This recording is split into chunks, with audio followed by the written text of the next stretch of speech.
Dito na po tayo sa ano ko, talong. Napabayaan ko ng 2 weeks. Sabi ni Marvin yung sombrero mo. Napabayaan ko ng 2 weeks. Kaya itong resulta. Dahil umuwi ako sa Samar. Ito na sila ngayon. Mga ano na. Gulay na lang natin. Harvest lang. Pag may tinanim, may babalikan. Okay.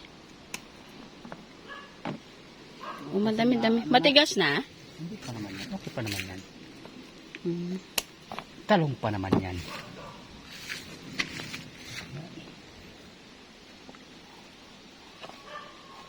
Uy. Bili na tayo ng ano pang ano natin. Pang? Cutter. Kaya nga. Kasi ito nabigatan na. Nababali. Hindi ko kasi na-inspection yan eh. Yun ang mga Yun ang downside ng wala yung may-ari. advantage sa mga ganito na walang ano. Magkano daw ngayon ang kilo ng talong? 80.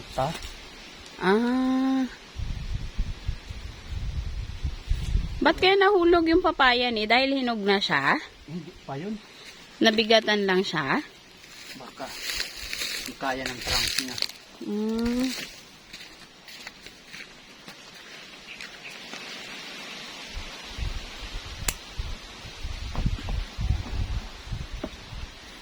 Ang talong.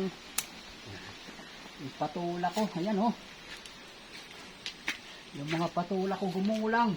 Nasa bubong eh, hindi ko abot eh. Gumulang. Kaya, Pantanim na lang natin yan. ano?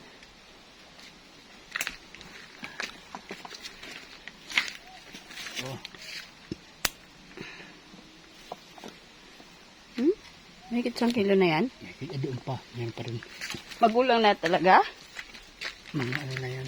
Nagluluto naman kami ah. Kaso pa ilan-ilan lang. Si nanay binigyan mo kahapon? Meron yun. Kumain si Nong Ruel kanina. Oh, gutom daw siya. Okay. Kinain nga niya. Kasi alam niya namang walang spray ito. Hinugasan lang. Inano nga lang. Hindi nga hinugasan lang. Yung baga sa ano, parang pinagpagan lang. Buhay naman pala yung kamatis din, oh.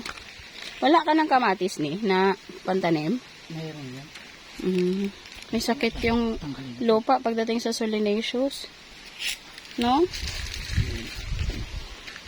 Service nga yung ibang ano. Ibang mga kusina na ano yun.